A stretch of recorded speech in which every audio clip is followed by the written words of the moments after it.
नमस्कार दोस्तों, आज की इस वीडियो में हम जानेंगे राज्यसभा क्या है और लोकसभा क्या है तथा राज्यसभा और लोकसभा में क्या अंतर है। तो चलिए अपनी वीडियो को शुरू करते हैं।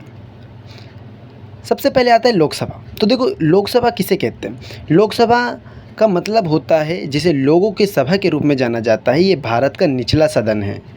ये भारत के निचले सदन के रूप में जाना जाता है, जिसमें भारत के नागरिकों द्वारा सीधे चुने गए सदस्य आते हैं। यानी लोकसभा के जितने भी सदस्य होते हैं उसको भारत के नागरिक डायरेक्ट चुनते हैं।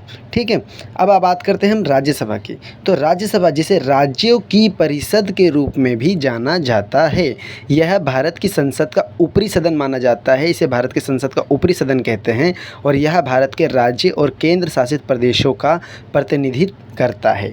अब हम बात करते हैं इन दोनों के बीच में अंतर की। तो देखो, सबसे पहले आता है लोकसभा।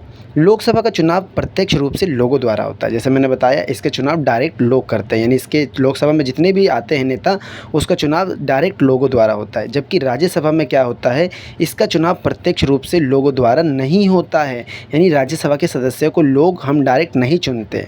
इसके बाद बात करते हैं, इसका मुखिया प्रधानमंत्री होता है, जबकि इसका मुखिया उपराष्ट्रपति होता है। यानी लोकसभा का मुखिया प्रधानमंत्री और राज्यसभा का मुखिया उपराष्ट्रपति होता है। लोकसभा पूरी तरह से भंग हो सकती है, जबकि राज्यसभा की हम बात करें तो राज्यसभा पूरी तरह से भंग नहीं हो सकती, क्योंकि लोकसभा यानी प्रधानमंत्री के त्यागपत्र देने पर सारे मंत्रियों को त्यागपत्र देना पड़ जाता है। इसलिए लोकसभा कभी कभी पूरी तरह से भंग हो जाती है। कभी अविश्वास प्रस्ताव लागू हो गया इस कंडीशन में। ठीक है, अब बात करते हैं लोकसभा के जो सदस्य होते हैं उनका जो कार्यकाल होता है वो होता है 5 वर्ष का, जबकि राज्यसभा के जो सदस्य होते हैं उनका कार्यकाल होता है 6 साल का। इनके सदस्यों की संख्या 552 होती है, जबकि हम राज्यसभा के सदस्यों की बात करें तो इनके सदस्यों की संख्या 250 होती है, यानी 250। ठीक है, अब हम बात करते हैं लोकसभा सदस्य बनने की आयु जो है वो है 25 वर्ष, यानी 25 वर्ष का होने के बाद लोकसभा का सदस्य बना जा सकता है।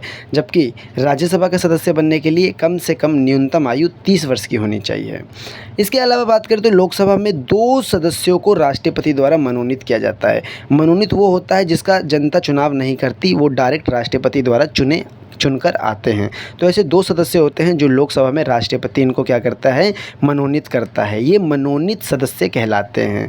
तो 2 सदस्यों को राष्ट्रपति लोकसभा में मनोनीत करते हैं, जबकि 12 सदस्यों को राज्यसभा में राष्ट्रपति द्वारा मनोनीत किया जाता है। ये अन्य क्षेत्र जैसे खेल के क्षेत्र, मनोरंजन के क्षेत्र से आते हैं, जिनको राष्ट्रपति द्वारा डायरेक्ट मनोनीत किया जाता है। लोकसभा के पास एक स्पेशल शक्ति होती है जिसे हम धन विधेयक की शक्ति बोलते हैं, जबकि राज्यसभा जो होता है, राज्यसभा के पास ऐसी कोई शक्ति नहीं होती। ठीक है, ये केवल लोकसभा के पास धन विधेयक की शक्ति होती है, राज्यसभा के पास धन विधेयक की शक्ति नहीं होती। इसके अलावा राज्यसभा जो होता है इसे स्थायी सदन कहा जाता है। मैंने बताया था, क्योंकि ये कभी भी भंग नहीं होता, ये पूरी तरह से भंग नहीं होता, क्योंकि इसके सदस्य जो होते हैं उनका कार्यकाल 1/3 का कार्यकाल एक साथ खत्म होता है, फिर नए सदस्य आ जाते हैं। जबकि लोकसभा को संसद का अस्थायी सदन कहा जाता है, क्योंकि ये पूरी तरह से भंग हो जाती है। तो दोस्तों, आज की वीडियो यहीं समाप्त होती है। वीडियो अगर पसंद आए तो वीडियो को लाइक करें, हमारे चैनल को सब्सक्राइब करना ना भूलें और अपने दोस्तों के साथ इसको शेयर ज़रूर करें। मिलते हैं नेक्स्ट वीडियो में।